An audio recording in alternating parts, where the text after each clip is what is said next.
Akkam jirtu daawwattoota keenya, jiruuf jireenyi maal fakkaata? Sa'aaf namni hundinuu naguma. Kun qophii jiruuf jireenyaati. Qophii jiruuf jireenya keenya har'aan kan nuyi irratti fuulleeffannu waa'ee sirna gadaa Oromoo irratti. Akkuma beekamu dhiyeenya kana sirni gadaa Oromoo galmee hambaawwan seenaa, barnoota, saayinsii fi aadaa dhaabbata mootummoota gamtoomanii yookiin yuuniskoo irratti galmaa'uun milkii guddaa ta'ee jira. Haa ta'u malee injifannoon kun warreen sirna gadaa Oromoo hin feene biratti immoo mataa bo'oo ta'ee jira. Sabni Oromoo waggaa tokko oliif loltoota mootummaa wayyaaneetiin ajjeefamaa jiraachuun immoo gadda guddaa fi godaannisa eenyummaati.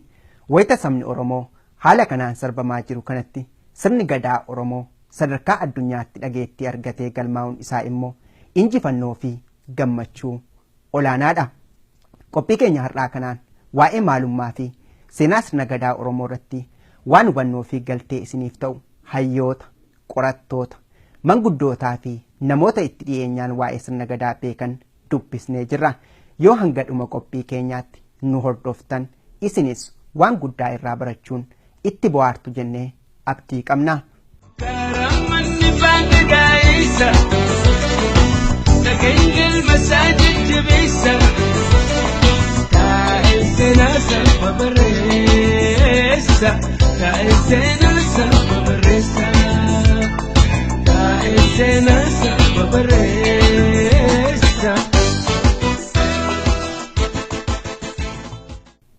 Dabalataanis qophii kana keessatti yaadota sirni gadaa Oromoo fi Oromummaan akkamitti ibsama, sirni gadaa Oromoo madda dimokiraasii maaltu jechisiisa, sirnoota bulchiinsa habashootaa darban keessatti dhiibbaan sirna gadaa dhabamsiisuuf taasifame maal fakkaata, caasaaleen yookiin marsaaleen sirna gadaa maal faadha, gadaa keessatti aangoo olaanaa kan qabu eenyudha, aangoon kunoo akkamiin kennama yookiin immoo dabarfama, akkasumas filannoon akkamiin gaggeeffama, abbaan gadaa aangoo isaa gara ilma isaatti dabarsuu ni danda'amoo hin danda'u, walqixxummaan koorniyaas ta'e tokkummaan Oromummaa sirna gadaa keessatti akkamitti ilaalama, yuuniskoo irratti sirni gadaan galmaa'uun Oromoofis ta'e Oromiyaaf faayidaa maalii qaba, Oromoon ganamumaa uumaan waan hedduun saba Oromoo Oromiyaa badhaase addunyaatti beeksuuf tokko tokko ilmaan Oromoo irraa maaltu eegama isa jedhuu fi kanneen biroo irratti fuulleeffachuun qophii keenya har'aa kanarraa barachuun akka itti bohaartan abdii guddaa qabna. Maarree qophii jiruuf jireenya keenya har'aan nuyis waa'ee sirna gadaa Oromoo irratti fuulleeffanna. Nu waliin turaan afeerraa keenya.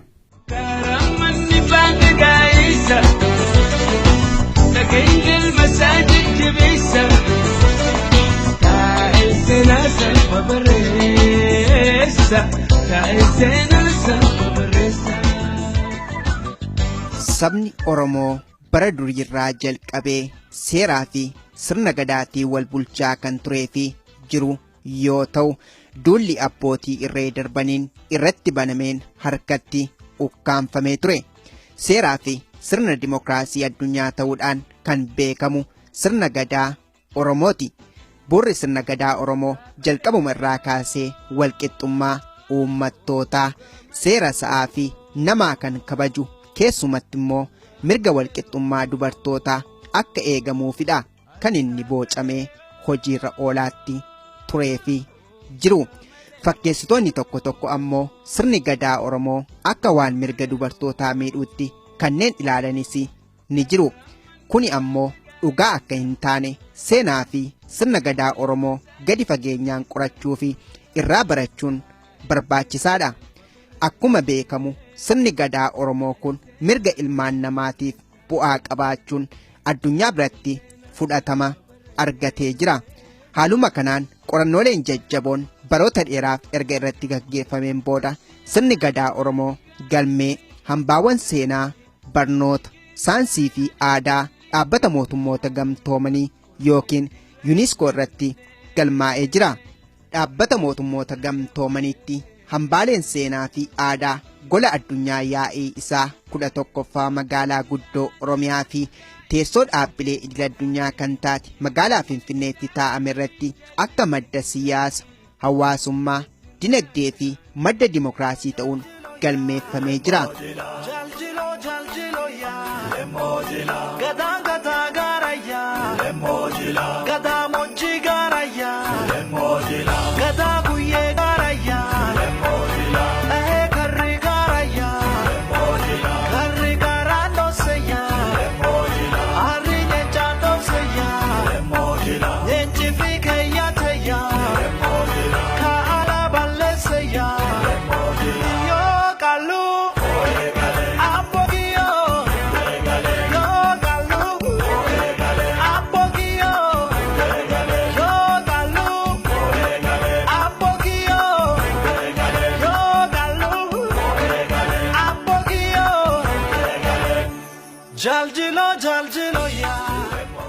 Sirni gadaa Oromoon jaarraa hedduu dura eegaluun itti wal bulchaa kan turanii fi jiran sirna dimokiraatawaa akka ta'e ragaalee fi jireenyi sabichaa ni mul'isa.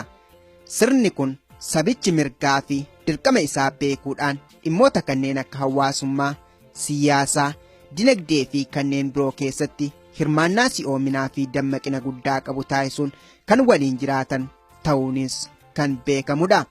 Maddeewwan odeeffannoo fi ragaaleen gama barreeffamaa fi afaaniin dhalootaa dhalootatti darbaa turanis kanuma mirkaneessu. Jaarraan oliif saba Oromoo irratti bittaa fi hacuuccaan dheerachuu isaarraa kan ka'e sabichi waan gaarii fi waan fakkeenyummaa qabu addunyaa irratti beeksisachuufis ta'e galmeeffachuuf hiree inni argate hin turre. Kana qofaa miti. Oromoon akka sabaatti impaayera Itoophiyaa keessatti mirga namoomaatti molqamuun waan sabichi akka godaannisaatti yaadatu waan hedduutu jira. Dhaloonnii fi guyyaan gaafa ga'e akkuma sirna gadaa kana dubbatamuun isaas waan oolu miti.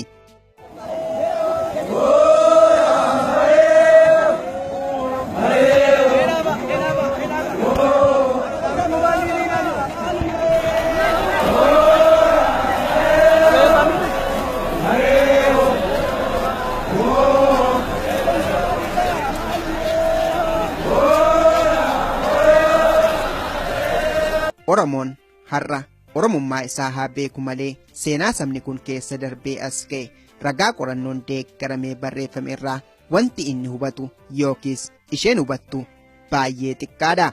Ammas taanaan seenaa saba guddaa kana guutummaatti barreeffamee jira jechuu osoo hin taane seenaa dharaa diinni saba Oromoo irratti odeessuu fi barreessuufis deebii kennuuf ilmaan Oromoo har'a tokkummaan ka'anii mootummaa wayyaanee laamsheessuun addunyaa afaan qabachiisaatti jiru. Sochiin warraaqsa sabichaa immoo yoomiyyuu sammuu ilmaan namootaa keessatti dagatamuu kan hin dandeenyedha. Gochoonni sukkaneessaan kaleessas ta'e har'a saba Oromoo irratti raawwatamaatti turanii fi jiran dhaloota har'a hafneef seenaa fi godaannisni isaa guddaadha. Har'a hayyoonni, beektonni, qorattoonni ilmaan Oromoo fi dhimmamtoonni waa'ee sabichaa wantoota hedduu gumaachaatti jiru. Kun immoo dhaloonni har'aa Oromummaa isaaniitiin akka boonaniif carraa guddaa uumee akka jiru waanuma eenyuun keenyayyuu taajjabnuu fi ragaa ba'uu dandeenyudha.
Hamma kiyyoo kolonii yookiin bittaa jala hin seeniinitti sabni Oromoo sirna ittiin bulaa turan sirna dimokiraatawaa ta'e qabu ture. Maqaan sirna kanaas sirna gadaa jedhama.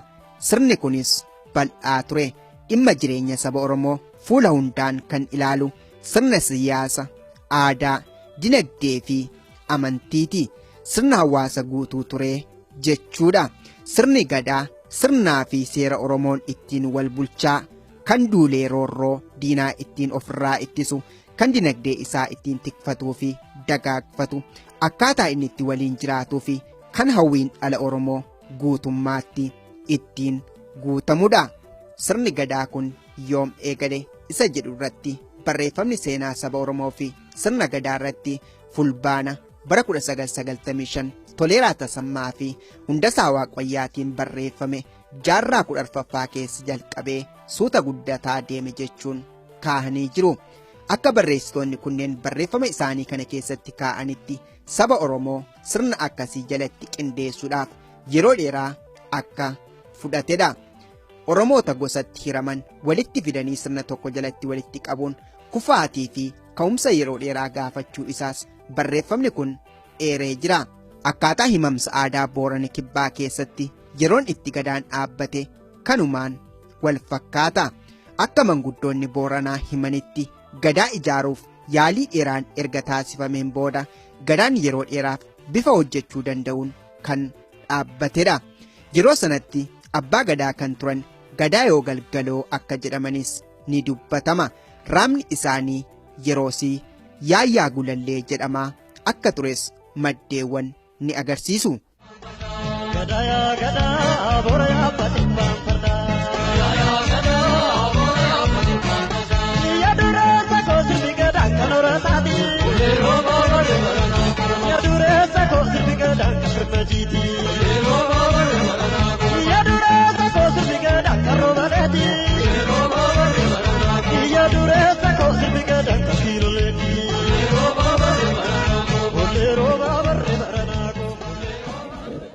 Erga gaafasii jalqabee Booranni abbootii gadaa 61 lakkaawwata. Marsaan gadaa tokko waggaa 8 qaba. Kanarraa ka'uun waggaa 8 yoo herregne 61 baay'isuu 8 waggaa 488 ta'a jechuudha. Erga gadaan ijaaramee akka dubbii manguddoota Booranaatti waggaa 488 ta'a jechuudha. Barri isaas bara 1499tti dhiyaata. Kanaaf sirni kun ijaaramuun isaa walakkaa jaarraa 15ffaa isa lammaffaa keessa kan jedhamus dhugaa ta'uu ni mirkaneessa. Seenaa biyyoota dimokiraasiin bulu jedhamu keessatti yoo ilaalle kanneen akka Ameerikaa faa keessattiyyuu seenaan dimokiraasiis ta'e filannoon isaanii gaaffii hedduu kan kaasudha. Mee kanuma pirezidaantii Ameerikaa 45ffaa ta'uun filannoo bara kanaa injifachuun amajji 20 fuuldura keenyaatti White House galuuf jiran Doonaald Tiraamp kan mudate yoo ilaalles karaa filannoo dimokiraasiin moo'atanis diddaan sabichaa hammaachuun immoo waan dimokiraasiin USA'yyuu gaaffii guddaa keessa galchudha.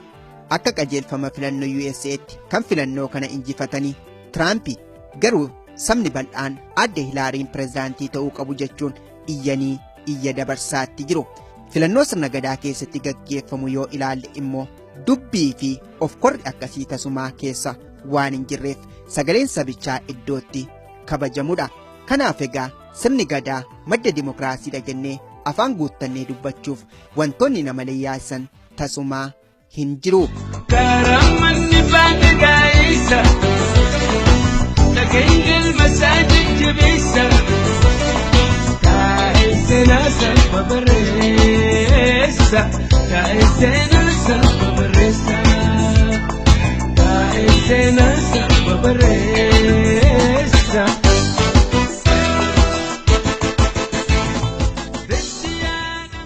Hayyoonni, qorattoonni, manguddoonnii fi dhaloonni har'aa warreen qeerroo fi qarree jedhaman yoo sirna gadaa akkamiin ibsu jennee wayita gaafannus kanuma ragaa ba'u. sirna gadaa jechuun gabaabaadhumatti waan baay'eedha kan jedhamu. Gadaan sirna bulchiisaatiin jedhama. Gadaan akkaataa itti hawaasi Oromoo itti qindaa'edhas hin jedhama. Gara caalutti garuu wanti nuyi jechuu dandeenyu waa'ee kanaa waa'ee gadaan maalidha yoo jedhamee hundeedhuma qaroomina Oromooti jechuudhaaf hin danda'ama.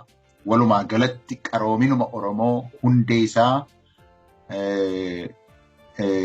jechuudhaaf hin danda'ama. Yoo akkas jenneet irra wayyanatti fakkaata. Qaroominuma Oromoo irratti hundeen isaa gadaadha jechuudha. The Oromo are known for their remarkable indigenous democratic socio-political system known as the Gada, which they have kept working until today. Gada divides the stages of life of individuals from childhood to old ages into a series of formal stages. As soon as a child is born, he is recruited into the appropriate party, which is 40 years behind his father, and joins the first grade named the Belly. Ada barsiisan, ada qulqullittii duri, ada kabajaa qabu, duratti ijoollee siin dhalatu, haatee kabaju, abbee kabaju, obboleessa guddaa kabaju, maanguddoo ollaa kabaju, nama sudur jidduu kabaja irra barsiisan. Kanaaf Oromoon qaroo taatee qaroomtee addunyaa tan keessa sodaatamtee sodaasiin addunyaa keessa sodaatamte diinni gabra waan itti duune cabsuu danda'e beekta. Yaada rimee sirni gadaa madda dimookiraasii jedhamuu fi waan biyyoonni addunyaan kun itti dhimma ba'aa jiraniifiyyuu gadaan Oromoo madda ta'uu ni malasa jedhuufis hayyoonni maal jedhu laata? Bu'aan qorannoo isaanii hoo maal agarsiisa jennees waan odeeffannee qabna. Gadaan wanni dimokiraatawaadha isa taasisa jedhu keessaa tokko aangoon sa'aasaa eeggatee guyyaa isaa eeggatee walirraa darbuu isaati. Lolaan malee guyyaa isaa odoon darbin waggaa 8 walirraa darbuu isaati. Kan biraa paartiilee malti paartii jedhan kana qabaachuu isaati. Wanni ittiin dimokiraasiin madaalame keessa paartii 5 qaba gadaani. Paartiin garagaraa kun dabareedhaan eeggatee walirraa seeran jijjiiramuun isaa kunis dimokiraasii mul'isa. Kan biraa gadaa keessatti ijoollee waggaa 8 ijoollee dabballeerraa qabee aga maanguddootitti hunduu sagalee dhaga'ama qaba yookaan bakka itti ramaddii ofii qaba gadaa keessatti. Gadaan nama har'a dhalaterraa gaafa du'anii fi xaasaa gadaa keessa jira. Kunis ramaddii hagam tokko nama akka hirmaachisu. Sirni gadaa sirna hidda dimokiraasii irratti rarra'uu ummanni keenya yoggaa 100 odoon ummanni Ameerikaa Awurooppalleen nama isaan geggeessu filachuun eegalin duratti ummanni keenya ifumaa fi nama isaaniin deemu filatee nama yoggaa 8 isaan bulchuu filatanii jarri filame sunis yoggaa 8 eegaa ummata awwaj ummata eega geggeessan booda irraa bu'an waan qaban irraa bu'anii. Kanaa jecha sirni gadaa jechuun sirna dimokiraasii ka ummata irratti rarra'e sagalee ummata irratti rarra'e ka ummata keessaa burqa jechuudha. Egaa akkuma sila jedhe gadaan madda dimokiraasiiti yookiis dimokiraasii Oromooti kan jedhamu waan adda addaatu keessa waan jiruufidha. Tokkoffaan waan dimokiraasii jechuun uummataan fedha uummataatiin buluu jechuudha. Gadaan Oromoo uummata keessatti hirmaachisa. Uummatatu filataa, uummatatu seera baafataa, uummatatu warra geggeessus filataa. Warra filates immoo yoo isaan balleessan seeraan buluudha baatan immoo irraa buqqaasaa. Sababii kanaatii fi hirmaachisaadha. Uummata seenaa keessatti bulchiisa keessatti waan hirmaachisuufiti sababiin isaa tokko kanaaf madda dimokiraasiiti jedhama. Lammata immoo aangoo yeroo darbu baadhiidha. Aangoon yeroo gadaa tokkorraati gadaa tokkotti darbu nagaadhaan darba. Gaaffii hin qabu, seera qaba, akka seera isaatti, akka sirna isaatti darbaa yeroo baay'ee aangoon yeroo darbu namni warratti wal lolaa kun gadaa keessatti hin ta'u. Sadaffaan olaantummaa seeraa qaba, hundumtuu seeraan bula, seera malee wanti ta'u hin jiru. Kanadha. Arfaffaan warri bulchanii aangoos kan argatan karaa filannoo jechuudha. Filannoon sun immoo kan inni irratti hundaa'ee warri gadaa abbootii gadaa yookiis abbaa gadaa ta'anii irratti filaman beekumsa isaaniitu ilaalamee safuu qabaachuun isaanii ilaalamee nandhaanis immoo gaggeessuun isaanii bareedina isaanii ilaalamee irratti filatamu. Arfaffaan waan checks and balance wanti jedhan jira. Gartuun tokko paartiin tokko aangorra gaafa ta'u aangorratti akka inni waan hamtuu hin hojjennetti kan eegantu jira jechuudha. Keessatti immoo kan namni ilaaluun irra jiru gadaan warra gadaa duwwaatu hin ta'in warra qaalluus qaba. Warri qaalluu yoo jiraatan duwwaadhati gadaan akka duriitti jechuu gooti akka har'aatti miti. Qaalluun lafa jiru duwwaattidha kan gadaan gadaa ta'ee seera qabeessa ta'uun isaa beekamu. Shanaffaan mirga namaa, mirga dubartootaa, mirga namoomaa hin eegsisa. Kanatu demokraasii isa godha waan baay'ee keessa jira. Tokko waan kenninu magahaan jedha.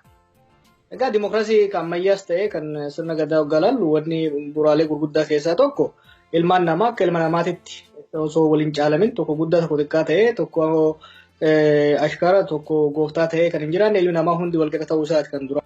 Kan lammataa hariiroon mootummaa fi uummata ofii yookiin immoo mootummaa fi lammii gidduu jiru kan mootummaan ajjeesee hidhu osoo hin taane kan lammiin mootummaa ittiin to'atu ittiin eemamu mootummaan kan uummata tajaajilu malee kan uummata daleessisu ta'uu dhabuu isaati. Kana jechuun mootummaan kan uummataan filamee gateetii uummataatirra fedhiif kabaja uummataa qofaan jiraatu.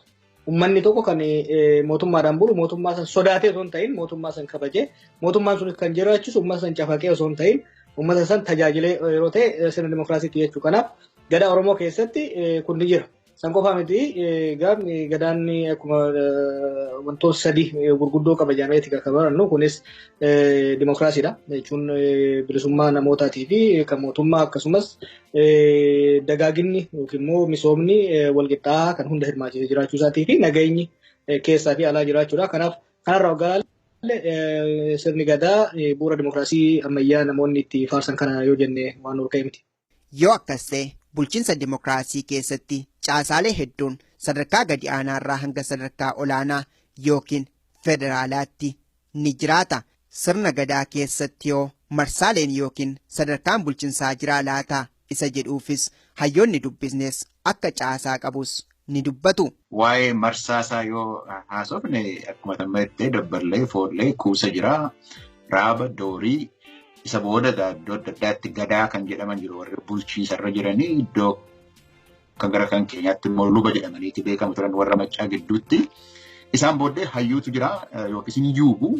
Warri yuubanii warri jalqabaa baatuudha jedhu, warra ittaanu hayyuudha jedhu, warra ittaanu licho dullattii jedhu, san booda jaarsaa, san booda gadaa moojii kan jedhanii yookiis gada moojii kan jedhantu jira. Isaan warra gadaa keessaatii bahanii eebba waan akka eebbaa duwwaa namaa kennanidha. Akkasidha kan abbootiitiif kan ijoolleeti kan jiru. Gadaan 5 kan abbootiiti, gadaan 5 immoo kan ijoolleeti. Akkasittiiniti marsaa tokko ta'a jechuudha. Waggaa tokkooti amma 40tti jira. Sadarkaa 5 qaba. Achii gad immoo 5 qaba. Gaafa marsaan isaa dhumu 80 irratti gada moojjiitti darbu jechuudha.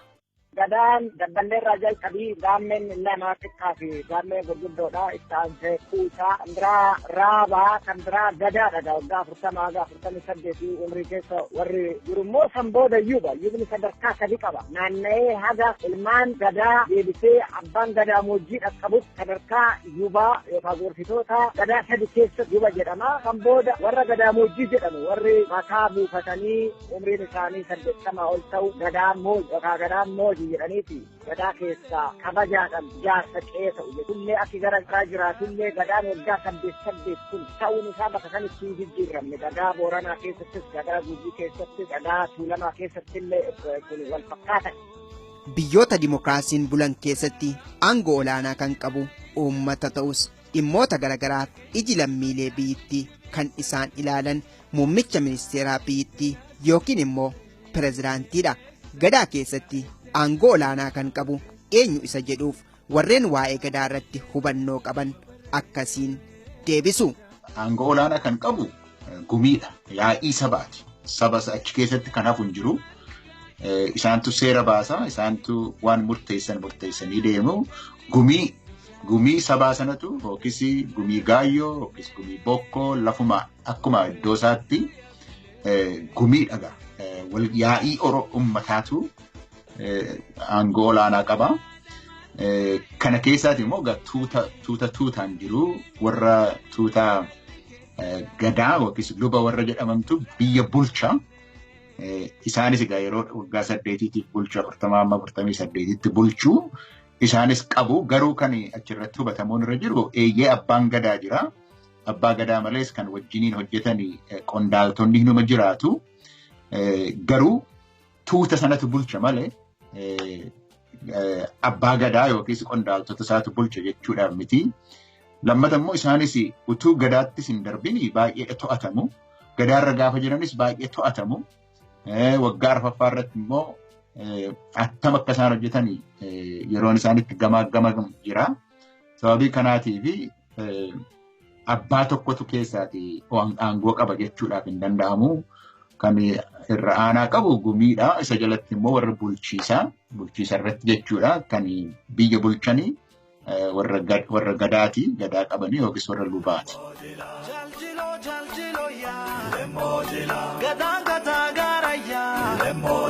Gadaa moojii gaarayyaa. Gadaa guyyee gaarayyaa. Karri gaarayyaa. Karri gaaraan dhoosayyaa. Harri nyeenchaan dhoosayyaa. Nyeenchi fi keeyyaatayyaa. Kaa'ala balleessayyaa. Yoo qalluu.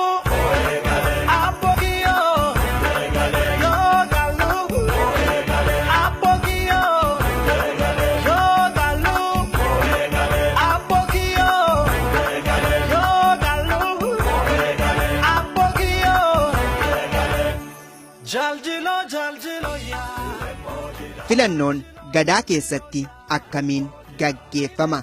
Paartileen hedduun keessatti fudhatama qabaatu moo akkuma filannoo Itoophiyaa keessatti maqaa dimokiraasii himachaa lammiileen osoo sagalee hin qabaatiin moggaatti dhiibamu jennees gaafannee turre. Isaafis namoonni dubbisne kunneen deebii qabu. Naannoo tokko keessatti gosti jira. Gosa sana keessaatiiti namni filatameeti. Isaan kanatu tarii abbaa gadaa ta'a yookiis abbaa duulaa ta'a jedhamaniiti ilaalamu. Hamma gaafa dhaqanii niitii fuudhanitti gaafa 32tti niitii fuudhuu dhaga'anitti hin ilaalamu. Yeroo sanatti gaa leenjiirra jiru biyya eeguudhaa fi loltoota ta'uudhaa fi 32 booddee immoo loltoota ta'u. Hamma kana hundumaa keessatti hin to'atamu. Eenyutu amala gaarii qabaa? Eenyutu beekumsa gaarii qabaa? Eenyutu dubbatee biyya waa amansiisuu danda'a. Eenyutti waa aangoon kennametti irra wayya kan jedhu warra 8 akkuma gosaan dhiyaatanitti to'atamaniiti gaafa 40 gahaa filatamu jechuudha. Kanaaf wanti dingata ta'e hin jiru. Yeroo dheeraa keessatti irratti ilaalamee irratti hubatamee namni hojjechuudhaaf hin danda'a akka abbaa gadaatti jedhamu yeroo akka waggaa 18 ergi to'atameeti booddeedha kan inni irratti filatamu. Akkasitti kan isaan filatan filannoon kan inni geggeeffamu. Osoo namni tokko aangoorra jiranii yoo akka tasaa lubbuun addunyaa kanarraa darbani akkasumas immoo yeroo bulchiinsa isaanii waggaa 8 xumuratani ilma isaaniitti aangoo isaanii dabarsanii kennuu ni danda'u. Wayita jennuus akka gochi akkasii hin danda'amnee fi qajeelfamni sirna gadaas akka dhorkudha. Gadaa keessatti abbaan gara mucaa dabarsuu hin danda'u. Maaliif mucaan abbaa gadaa yoo ta'e mucaan isaa gadaa kan fudhatu yoo bara inni raaba ta'ee ilma dhalate ta'e waggaa 40 booda kan jechuun illee ilmaaf abbaan maqaan gadaa yookaan maqaan paartii isaanii maqaadhaan tokko haa ta'u malee abbaan gadaa odoo abbaa gadaa ta'aa jiru ilmi isaanii abbaa gadaan ta'u waggaa 40 eeguu qaba. Naanna'een paartiin yookaan gadaan sun naanna'ee warsaa lammataa irratti isa dhaqqabu ilmi sun abbaa gadaa ta'uu danda'a yoo hiree isa ga'e. Sirni gadaa Oromoo walqixxummaa koorniyaa eeguu bira darbee Oromoonni sirna bulchiinsa mirga isaanii sarbu ofirraa qolachuudhaaf tokkummaa Oromummaa cimsuu keessatti shoora olaanaa kan gumaachuu ta'us hayyoonni kunneen himaniiru. Kana qofaatuun ta'in akka uummata Oromoollee sirna gadaa kana sirna siiqqee sirna gadaa sirna mootummaa ittiin ijaarratee biyya isaa keessatti yeroo bilisa ba'uu abbaa biyyaattiin ta'e kan ittiin bulu ta'a. Kun waan seenaa guddaadha. Aadaa gadaadhaa fi seenaa guddaadha. Uummata Oromoofis iddoo guddaadha. Boqonnaa haaraadha jechuudha kun.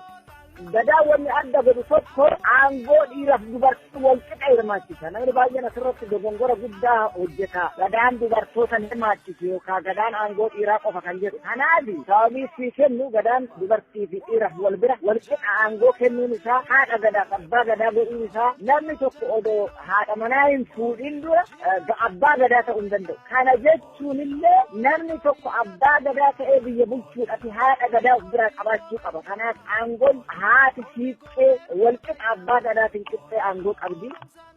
Gadaan uummata waan hirmaachisudha.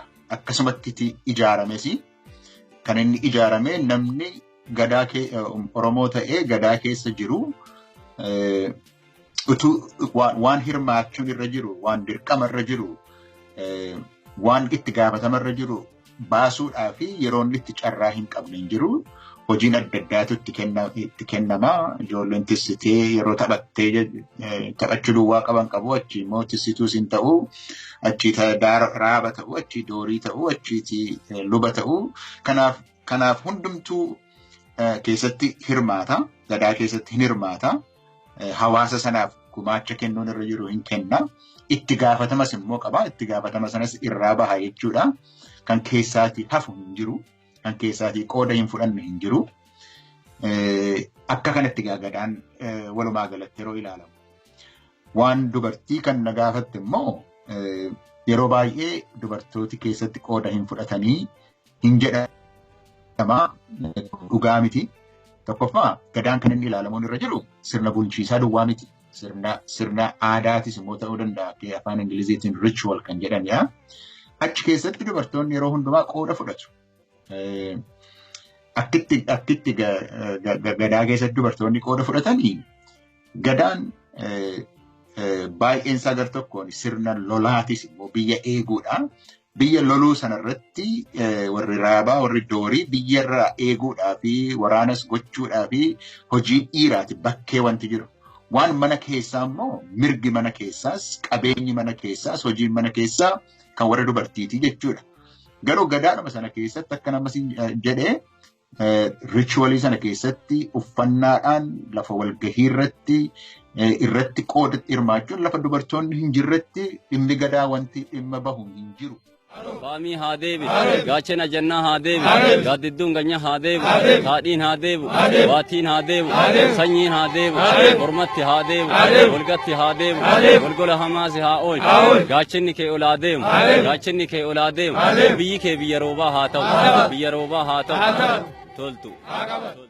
Yaa'ii 11ffaa dhaabbata mootummoota gamtoomanitti dhaabbanni barnoota saayinsii fi aadaa yuuniskoon magaalaa Finfinneetti qopheesse irratti sirni gadaa akka hambaa seenaa, siyaasa, dinagdee fi hawaasummaa saba Oromootti galmaa'u dhageenyee namoota dhimmicha itti dhiyeenyaan beekan gaafachuuf kan yaalles labsii yeroo muddamaa mootummaa wayyaanee baaseen odeeffannoo argachuuf kan yaalles hin milkoofne. Haa ta'u malee dhimmicha keessatti shoora guddaa gumaachaa nama turan keessaa hayyuu seenaa kan ta'an Profeesar Hisqeel Gabbisaa adeemsa yuuniskoo irratti galmaa'uu fi mudannoo ture duubatti nu deebisuun nu yaadachiisanii jiru. Karaa dimokiraasii olaalle Giriikiin jira, warra Ameerikaan dhiyoo kanatti qabu, sanyiin kan Oromoo garuu hin jiru. Bulchiisaatiif kan tolu waan akkasii hin jiru jedhanii warri qoratan dubbataadha turan yeroo dheeraadhaa fi kanaaf fedhiinsa yuuniskoo irratti akka inni galmaa'uu fi bu'aa yookiis haftee uummata biyya lafaati kan jedhamee akka nama gaafamuuf fedhiinsaa yeroo dheeraadhaaf ture. Si'a lamaan tokko yaadatamee yaalamee ture. Egaa akkaataan itti gaaffiin sun dhiyaatetu sirrii waan hin taanee fi yeroo jalqabaa yeroo dhiyaate UNESCOon ilaaluudhaaf iyyuu hin feene achumatti dhiisanii lammatas gaafa dhiyaatu namoonni warri ilaalan dubbii kana ilaalanii galmaa'utu irra jira jedhan UNESCO keessa jiranii hubachuudhaaf waan hin dandeenyeef hin taane. Sadaffaa irratti bara 2014 irratti karaa fooyyeedhaan akka inni jiraatuuf jalqaba waa'ee gadaa irratti naannoo irreechaatti walgahiin godhame. Walgahii sana booddee yookiis konferensiin godhame waa'een gadaa irratti dubbatame achitti jalqabee yeroo sana warri abbootii gadaa biiroo aadaa fi turizimiin akka dhimma kana fudhatee gara federaalatti dabarsuu. Inni federaalaa immoo warra sun UNESCOtti akka dabarsu maaliif akkasuma ta'uu waan qabuuf. Isa booddee garuu gaaffiin sun garuu mootummaadhaan osoo hin ta'in namoota yartuutu namoota baay'een taane nama sadiitu irratti hojjetee waan guutamuun irra sana guutee maaliif gadaan akka intangible cultural heritage jedhamee akka inni moggaafamee galmaa'utti waan dheeraadha waan fuula 18 qabudha inni qophaa'eeti ergii ilaalame booddee immoo waxabajjii 2016 irratti UNESCOon gadaa kana galmeessuudhaaf akka fedhii qabu gaafa himu kan mormitan jirtu jennaan dhaabni tokko dhaaba kanaan dura maqaa isaa hin dhageenye gaaffii dhumatamma itti waa'ee dubartii irratti hirmaachisuu jedhanii waan kan biraas waan baay'ee jedhaniiti UNESCOtti galchanii. Isaafis deebiin kenname namoonni warri amma dhimma foormii sana jalqaba guutanii himata sana iyyata sana galfatanii irratti hojjetanii deebiin deebi'ee fi isa booddee gaa UNESCOon gara booddeetti hin deebinee hamma kanaanitti galmaa'ee jechuudha. Sirni gadaa UNESCO irratti galmaa'uun Oromoof akka sabaatti Oromiyaaf immoo akka biyyaatti maal fayyada isa jedhu irratti qorattoonnis ta'e hayyoonni akkas jechuun xiinxalu. Uummata Oromootii fi sirni gadaa keenya UNESCO irratti galmaa'uun waa baay'eedha. Akkuma sabni keenya beeku sirni gadaa dhimma bulchiinsaati, dhimma jiruu jireenyaati. Waan Oromoon ilaalu hundumtuu achi keessaan ilaalama. Aadaansa, safuun, afaan, haalli inni ittiin walharkaa aangoo fuudhu. Haalli nagaa, haalli bulchiinsa maraa olii hamma gadiitti, haalli aasaa, dargaggummaa, dabballeerraa hamma hayyuu hamma maalii hundumti kun achi keessatti waan ilaalamuu fi waan qabeenya Oromoo qabeenyi guddaa kun uummata kanaaf sadarkaa sanarra ga'uun gammachuu guddaadha. Akka gabrumnee fi akka cafaa qabnee fi akka daaraa taaneen bakka kana gahuu isaatiifuu rabbiin galanni haa ga'u, qabsaa'ota keenyaaf galanni haa ga'u. Namni keenyaa fi nama kabiraa kana irraa hafatu. Sabni Oromoo kun sababa alagaan daaraa goonee dhabamsiifne jeetu sirna gadaa dhiise akka uummataatti uummata dhabamsiifne jeetu har'a deebi'ee bakka kana ga'e. Sirni gadaa addaan bittinnaa'ee deebi'ee inni hafu fajaameetu gahee Oromiyaa keessatti akkuma beektu yeroo ammaatti golee hundatti sirni gadaa deebi'ee ijaaramee jabaataa deemaa jira. San qofa osoo hin taane sadarkaa addunyaatti illee har'a beekamtii fudhatama argatee deemuun isaa kuni uummanni keenya survival nation, resilient nation ta'uu isiitii fi jabina qabsoo waggoota 50 dabretti abboota keenya, akaawota keenya irraa fi dhaloonni keenya godhaa jiruun kan argame ta'uu isaati. Dhugumatti kun gadaan UNESCO keessatti galmaa'uun kun waan jala buunee hordofaa dhaggeeffachaa turre. Kun immoo gammachuu guddaa, gammachuu hammana hin jedhamne dhuguma Oromoo qofaaf odoo hin taane aadaa Afrikaatiifuu madda dimokiraasii Afrikaa ta'uu waan agarsiisu kan kun mul'isu jechuudha. Ummati addunyaallee waan inni baruun irra jirudha. Kuni waan Oromoorra haa dhufu iyyuu malee gadaan Oromoorra haa dhufu iyyuu malee amma kan addunyaati. Kan ummata addunyaa kennaa Oromoon addunyaadhaaf kennedha. Kennaan biyyi lafaa fudhate kana. Biyyi lafaa kennaa guddaadha jedhee fudhate kana hambaa dhaloota hambaa nama hundumaati ergii jedhameetiiti. Oromoodhaaf kan inni himuun irra jiru waan gadaa kun Oromoon ittiin jiraachuudhaaf akka gadaatti jiraachuudhaaf waan biyyi lafaa akka kanatti fudhate kan ittiin jiraachuudhaaf ittiin boonuudhaaf waan guddaa ta'uunsaa mul'achuutu irra jira. Bu'aansa kanadha jedheetanii yaada. Akka gadaatti jiraachuu baruudhaa fi gadaa kanas baruudhaa fi uummanni Oromoo akka uummata tokkoottis immoo ofiin boonuudhaa fi baay'ee gargaarsa kenna jedheetanii yaadan karaa. Dimokiraasiin waan isiin taate gadaa waan nama barsiifte ammaan tana addunyaan sanii baruu jirti. Yuuniskoonis wanni galmeesseef eega ka gaaritti keessa baran booda wanni kun heriteej addunyaa waan taate. Dimokiraasiin Awurooppaa qofa keessa akka hin dhalatin Afrikaa keessattis akka dhalatte waan dirree baasee nama agarsiisu jecha yuuniskoon kana galmeessuun ummata keenya gammachiisuu qofa kan hin ta'in ummata Itoophiyaa ummata Afrikaa Afrikaan tiraadishiinal dimokiraasii akka qabdu waan agarsiisu jecha waan hedduu nama gammachiisu an akkasitti ilaala. Akkuma beekamu uummata Oromoo waggaa 100 ol owwaalamee mootummaan Habashaa baay'eensaa akka uummata Oromoo aadaa isaas afaan isaas jiruuf jireenya isaa yookiin civilization isaa biyya lafaarra dhokatee akka inni badu akka inni manca'u gochaa waan turaniif amma wallaansoon Oromoo waggaa 50 godhame jabaatee akka aadaan Oromoo jireenyi Oromoo uummati Oromoo biyya lafaarratti beekamu gochuudhaani wallaansoo bu'aa wallaansoo Oromoo keessaa tokko kanaaf iddoo guddaa qaba. Uummati Oromoo illee seenaan isaa akka inni seenaa guddaa qabu biyya lafaarratti akka inni sirna demokraasii kan uummatiif midhalee kan hin qabaanne kan biyya lafaa keessatti kan nama boonsu. Habashaan seenaan qaban uummata Oromoo aadaan qaban uummata seellattafaadha joofaadha jettee kan ishee himaa turte. Soba ta'uusaa akka inni calaqqisu biyya lafaa keessatti calaqqisu. Uummata Oromoo iddoo isaa biyya lafaa keessatti seenaa isaaf ta'u seenaa guddaa inni qabu akka inni mul'atu gochuudha kun baay'ee uummata Oromoodhaafis biyya Oromiyaadhaafis baay'ee kan nama gammachiisu iddoo guddaa qaba. Kun baay'ee waan nama gammachiisudha.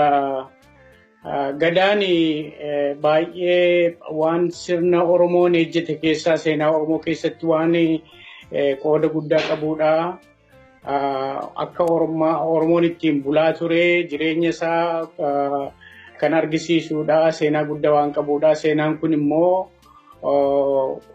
recognition argatee beekumsa argatee fudhatamee UNESCOonis immoo kana recognize gochuunsaa seenaa saba Oromootiif waan guddaa argamsiisa jenneeti amanna.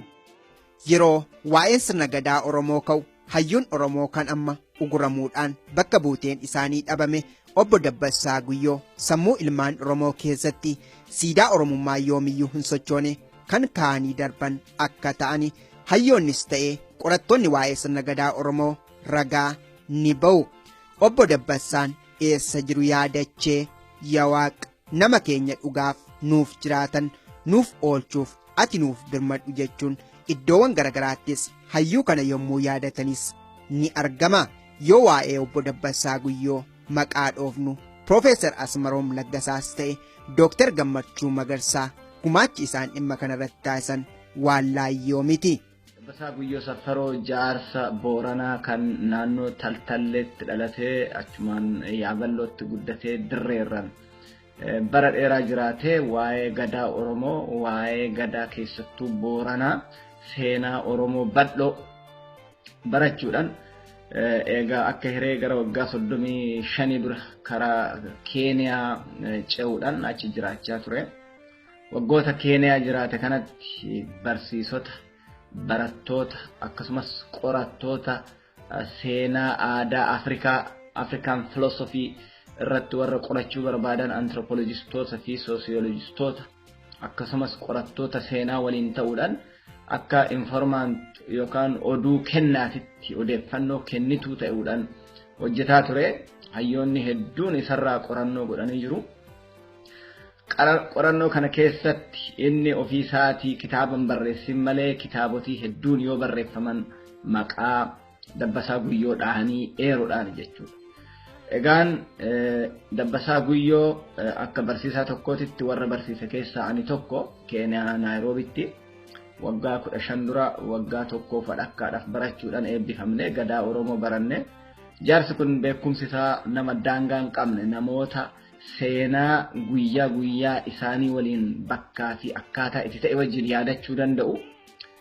Hin barreessu malee warra hin barreessine jennu caalaa waa yaadachuudhaan waan seenaa ta'e san walitti qabsiisuudhaan beekumsi inni Oromoo Booranaa qofa odoo hin ta'in Oromoota haga Raayyaa Faseeboo ga'utti Oromoota Gondar Gojjaam keessa jiranii kaasee karaa dhihaa kibbaa bahaa fi iddugaleessa Oromoo Maccaa, Oromoo Tuulamaa, Oromoota Sikkoof Mandoo, Oromoota karaa Ituu Humbanaa jiran bal'inaan seenaa isaa beeka jechuudha. Seenaan Oromoo inni beeku seenaa Oromoon gaafa dura gargar hin bayiniiti barsiisa jechuudha. Dabbasaan akka waan Gadaa Booranaa qofa barsiisutti namoonni hubatan jiru garuu kun dogongora.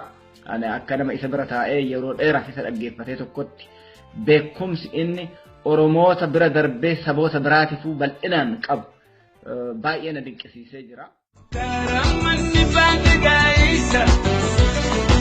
لكن المساجد تبيسر تعيسنا سلف بالريسة تعيسنا سلف بالريسة تعيسنا سلف بالريسة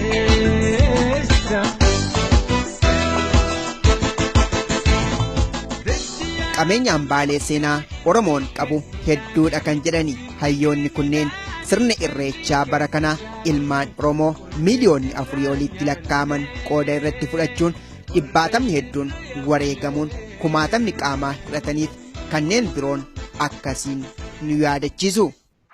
Dhugumadha irreechis akkasuma waan aadaa Oromoo keessaa seenaa guddaa waan qabudha. Innis immoo akkasuma beekumsa argatee UNESCOtti recognized ta'uun isaa baay'ee barbaachisaadha. Gara fuulduraattis immoo waan kun irratti hojjetamee wanta ta'uu maleedha hin ta'a jennees immoo abdii qabna. Maaliif innis immoo baay'ee seenaa Oromoo keessatti waan iddoo guddaa qabuuf jechaa kooti. Kennaa Waaqni namaa kenne, uuma namaa kenne akkatti eegan Oromoon hin qaba. Innis finna waan jedhan kun amma fakkeenyaaf yeroo ammaa kana keessatti yeroo itti waa'een environmentii kun baay'ee biyya lafaa yaachisaa jiru beekumsa Oromoon qabu kun utuu achi as bahee waa'een isaa himameeti attamitti uummanni Oromoo uumaa wajjin waan uumame wajjin attamitti akka inni jiraatu yoo achi as bahe innis waan guddaa ta'uudhaaf hin danda'a. Kana malees immoo waan Oromoon ijaarsa adda addaa kan inni qabu waan naannoo Sheek Hussein fa'aa jiru kuni Soof Omar kun fa'aani yeroo dheeraadha Oromoodhumadha kan ijaaree ittiin jiraataa ture warri karan biraanis irratti qoodaa fudhatan malee warri kunis baay'ee waan nama dinqisiisu keessa waan ta'anii fi galmaa'uudhaaf waan danda'an ta'ee irratti mul'ata. Warri amma dura gadarratti barreessa akka Profeesar Asmaroom Laggasaa dur gadaajee matsaafa tokko barreessee ture. Matsaafni isaa sun ammaan tana akka haareetti qophaawee sirna gadaa san ka Oromoo qofa kan hin ta'in ka ancient Egyptian wajjillee walitti hidhamuu ka ta'e ka garsiise. Eega UNESCOon kana godhe hojjaan Profeesar Asmaroom hojjete addunyaarratti moor baramaa deemti jechuu matsaafni inni barreesse ka Oromoo dimokiraasii jiru rabbi jiru yeroo gabaabaa keessatti ijoolleen yuunivarsiitii bartu biyya teenya keessatti alatti keessaa biyya keessatti principle wanni biraa yoo hanqatte principle gadaa yoo baran hegeree biyya teenyaatii gaarii taajeetii nama nagama kiyyaa. Sirna gadaas ta'e maalummaa sabichaa kan ibsan kanneen biroo UNESCO irratti galmeessuun qofti gahaadha. Ilmaan Oromoos ta'e qonni fudhattoonni achirratti tiksuuf akkasumas gabbisuuf maal gochuu qabu isa jedhu irratti hayyoonni qophii kana irratti dubbisne waan egeree Oromoo fi Oromiyaaf galtee ta'uun galaa ta'u dhaamanii jiru. Dhaloonni ammaa kun egaa dhaloota ammaa duwwaa utuu hin ta'in dhaloonni yeroo hundumaa yeroo isaatti dirqama baay'ee qaba. Tokkorraa inni isa dura jiru dhaloonni isa dura jiru waan inni hojjetee seenaa inni galmeessee iddoo kanaan ga'ee Generation haaraan immoo dhaloonni haaraan kanatti darbeedhee isa kanaan dura hir'atee ture qajeelchee haaraa immoo itti dabalee gaggeessuun yeroo hundaa dirqama dhaloota haaraati. Gadaa keessatti illee waan akkasii kun jira. Akka gadaan itti ijaarame keessatti illee yeroo hundaa dhaloonni haaraan waan inni hojjechuu malee wanti isa dura jiru hojjete wanti hir'ate illee sirreessee haaraallee itti dabalee hojjechuun gadaan waan akkasiif illee hin hayyamaa. Waan akkasii illee hin hojjechiisa. Ammas immoo taanaan gadaan inni yeroo sana ture akka amma jiraachuu baate illee yeroo hundaa dhaloonni haaraanii dirqama baay'ee qabaa. Ammas immoo dhuguma wanta nuyi keessa jirruu fi dhaloonni haaraan kun waan baay'ee jechaa jira. Lubbuu isaallee dabarsee wanta inni itti sacrifice godhu jira. Kanumatti itti fufuun responsibility jirus immoo fudhatee gara fuulduraatti aadaa Oromoo guddisuu, tiksuu, nageenya Oromoo eeguun dhaloota haaraarraa yeroo hundaan eegamaa. Amma keessa jirru kun immoo caalaadhumatti iyyuu waan guddaatu isa eeggataa jechaadha. Keessas immoo dirqama isaas immoo ba'aa jira. Baay'ee waan nu gammachiisudha kunis. Ta dabarte akka seenatti ijoolleen baruu barbaachifti. Ammoo akka hegereetti karaa kamiini sirni gadaa hegeree uummata keenyaati. Uummanni birallee yoo fedhan uummanni Oromoo nama birarratti imposing godhu gartee ifiif Oromiyaa keessatti uummanni keenya sirna gadaatiin yoo bulchan nagayaatu jiraata. Uummata keenya jidduu qofa kan hin ta'in uummata ollaatiin wajji. Gabaabdutti maaliin si jechuu barbaade seeta? Seenaa dur badii taate yoo badii sanirra deebinee sanuma qofa kan laallu taate hegeree arguun nama rakkifti. Sanii jecha taarraatii fi hegeree irratti yoo yaada keenya qaceelchine hedduu uummata keenyaa gaarii jedheetiin amana. Ta dabarte san waan isin taate warri qorannoo godhu sanirratti haa fokas godhanii ammoo uummataaf haala amma jiru haala hegeree akkamitti hegereen uummata keenyaa toluu dandeessi sanirratti ollaa wajji nagayaan akkamitti jiraannaa walqixxummaan akkamitti jiraannaa uummanni Oromoo haqa ifii harkatee biyya isaa keessatti abbaa biyyummaa isaa fudhatamtee akkamitti uummata biraatti wajji jiraannaa tana akkanatti odoo yaadanii gaarii na fakkaatti. Sabni keenya wanni yaadachuu qabu.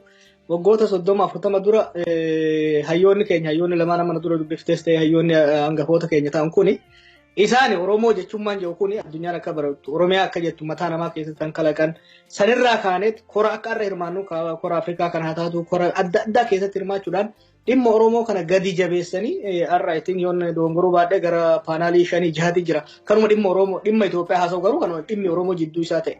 Kanarra gahuudhaaf ilmaan Oromoo waan biraa qara'uu danda'an dhimma Oromoof Oromiyaa irratti yeroo isaanii jiruu isaanii tursiisanii kaffaltii hangasiitii fi kabajaa ammas guddaa jedhamee isaanii osoo hin kennamin keessa dabran jechuudha. Kanaaf hayyoonni keenya waldaa qorannoo jalatti Oromoo jalatti haa taatu bifa adda addaatiin qorannoon isaan godhaa jiran injifannoo har'a geenye kanaaf asiin gahanii jiran jechuudha. Gaafas harkaan lakkaayaman turan maaliif Itoophiyaa keessatti ilmaan Oromoo hiree barnootaa dorgomaa turan. Warra achi keessaa akka hireetitti as baheetitu qorannoo hammana gahu kana fidee sirna gadaa qofa osoo hin ta'in sirna siyaasaa naannoo sanii akka Oromoon irratti olaantummaa sadarkaa ammaa argatte kan argattu kan godhe. Gara fuulduraa garuu har'a kumaatamaan jirra jechuudha. Warri jalaa dhufnee barnoota bifa adda addaatiin qabu. Nuti immoo irreecha miti sanii olitti waa meeqa galmeessisu addunyaan akka nu fudhattu san qofa osoo hin ta'in har'a fakkeenya kana haasaa turre nageenyi naannoo sanii misoomni naannoo sanii tasgabbiin naannoo sanii amma booda gateetti Oromootirra akka jiru Oromoo dantaa Oromoo osoo hin deebisin nageenya Oromoo seeneessisin naannoo saniitti nageenyis misoomnis akka hin jirre kan sadarkaa adda addaa hayyoonni hedduun irratti walii galanii kana godhuun danda'ame kana booda immoo dhaloonni jalaa dhufu kana caalaa akka hojjetu abdiin qaba. Inni gadaa dhimma uummata Oromooti. Kanarratti gabbisuudhaaf guddisuudhaaf ittiin jiraachuudhaaf hundee jiruuf jireenya Oromoo gochuudhaaf ummata Oromoo hundumatu itti gaafatama qaba malee hayyoota duwwaa miti. Hayyooti yaadachiisuu duwwaadha kan isaan danda'an. Waan irraanfatame yaadachiisuu.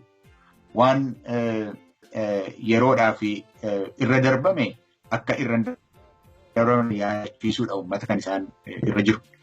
Kanarraa kanaaf hayyooti ofii isaanii sammuu isaanii keessaa burqisiisanii waan uummatatti himan hin qabanii kana gochuunis immoo irra hin jiru. Waanuma uummanni Oromoo seenaasaa keessatti hambaasaa keessatti ijaarratee qabu sanaa akka deebisee yaaduuf yaadachiisuu yeroodhaan. Kanarraa kanaaf garuu ittiin jiraachuudha kan nu barbaachisu. Ittiin jiraachuudhaaf immoo hambaalee gadaa kanaa wajjin ittiin jiraachuudhaaf immoo uummata kan ittiin jiraatu. Kanaaf itti gaafatame isaa kan hayyoota duwwaatu hin taane kan uummata hundumaati. Kanaaf akka nama tokkotti ani ergaan ani qabu akka gadaan kun sirna jiraataadha. Ammallee waan jiraatudha. Ammallee naannoo Oromiyaa keessa iddoo meeqattiyyuu akkasumatti jiraata. Gadaa malee Oromoon hin jiru. Oromoo malee gadaanis jiraachuudhaaf hin danda'u.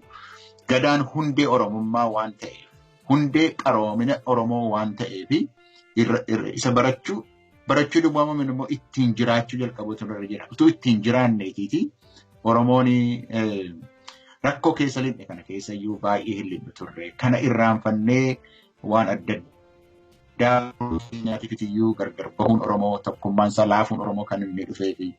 Gadaan garuu hundee Oromummaati, qaroomina Oromooti. Kanaaf ittiin jiraachuu akka gadaatti jiraachuu garuu dirqama kan qabu uummatuma hundumaatiin jedhan. Utullee uleen cabee kan abbaa gadaan cabu. Utullee uleen cabee kan abbaa gadaan cabu. Beekaa irra bunne malee seenaan hiyyeessaan qabu. Asaaba lahoo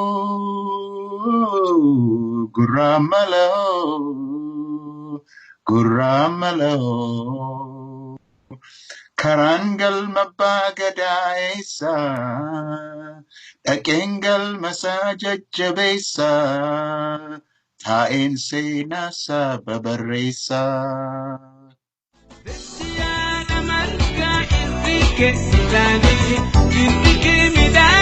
Jalike shali korre sirra nyanne korre sirra yafne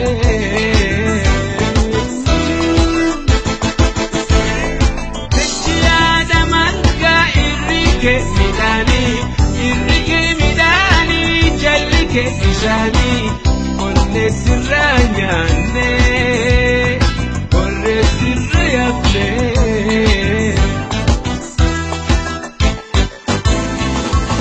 Sabaleo, Guramaleo, Guramaleo, Sabaleo, Guramaleo, Guramaleo,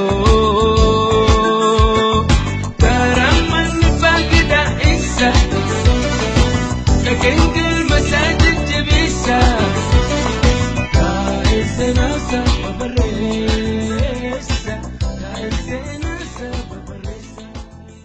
Yoo seenaa irra deebinee ilaalle habashoota warreen guyyaa fi haalli carraa kenneefiitu seenaa saba Oromoo irratti dhagaa guuraatti turan malee Oromoon saba sabboonaa uumaan ganamumaan waan hedduun badhaasedha.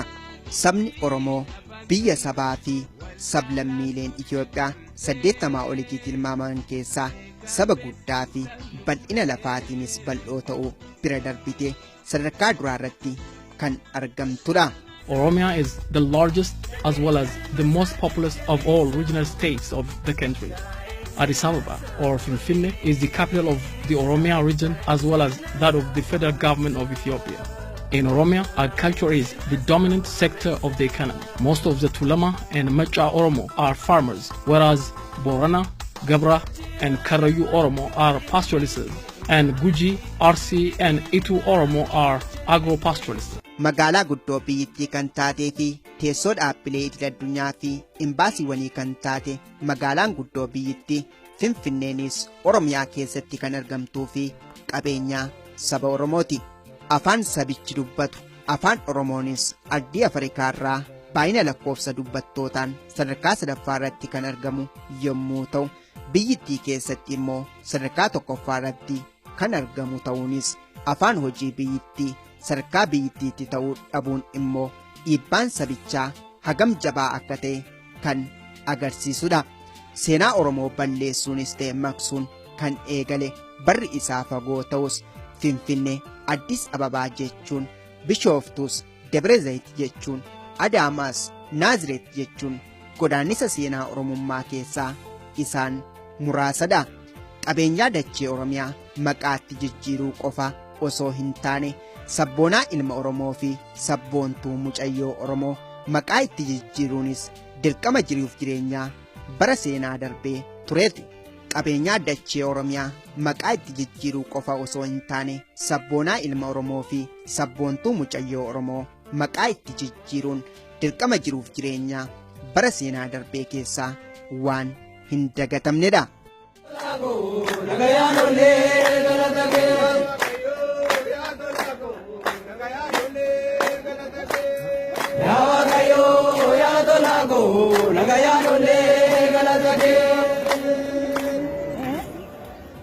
Dachee Oromiyaa yoo ilaalle qabeenyaa kuduraalee fi muduraalee akkasumas midhaanii fi qabeenyaan kanneen akka warqii fi bunaa waan hedduu tarreessuun ni danda'ama.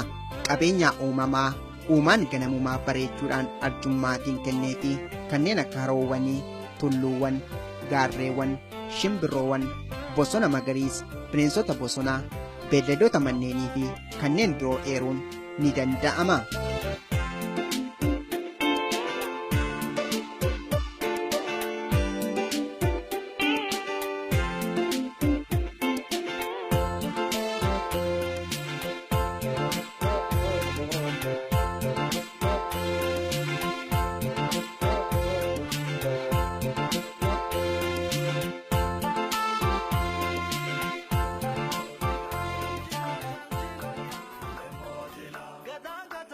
Yoo Oromiyaan kan Oromoo taate, Oromoonis of ta'e, Oromiyaan ardii Afrikaaf miti addunyaaf wabii hawaas dinagdee fi siyaasaati yoo jenne dhugaa eenyuyyuu arguun ragaa ba'uudha malee sobaan waan leellisnes fakkaatee nutti mul'atu.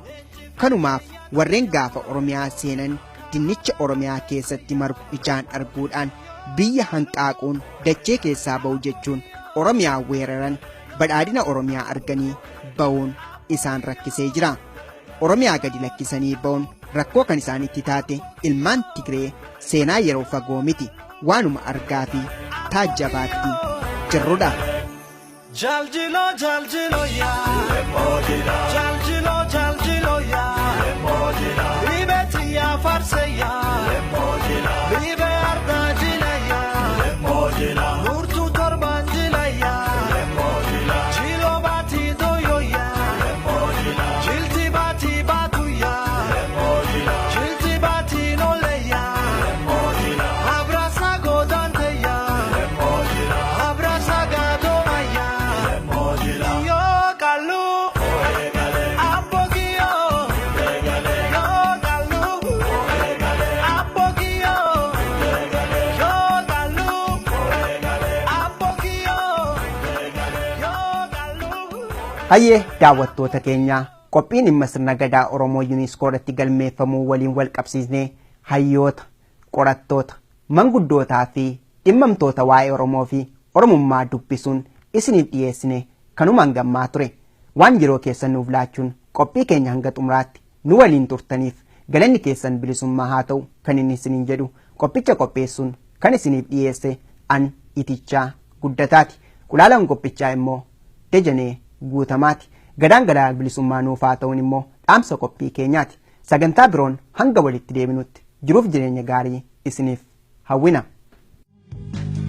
Ifooda deebi'ee isa diinnin bituu tokkichi ilma ormaa takka yoo muratu qawwee fannifatee garatti hirkatee dinnansaa eeggataa garaasaa hidhatee.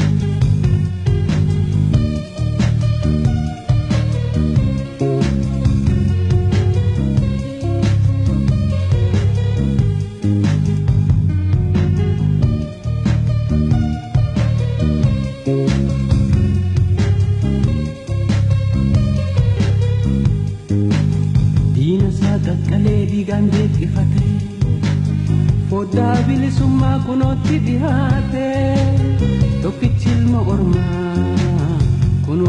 gaafate.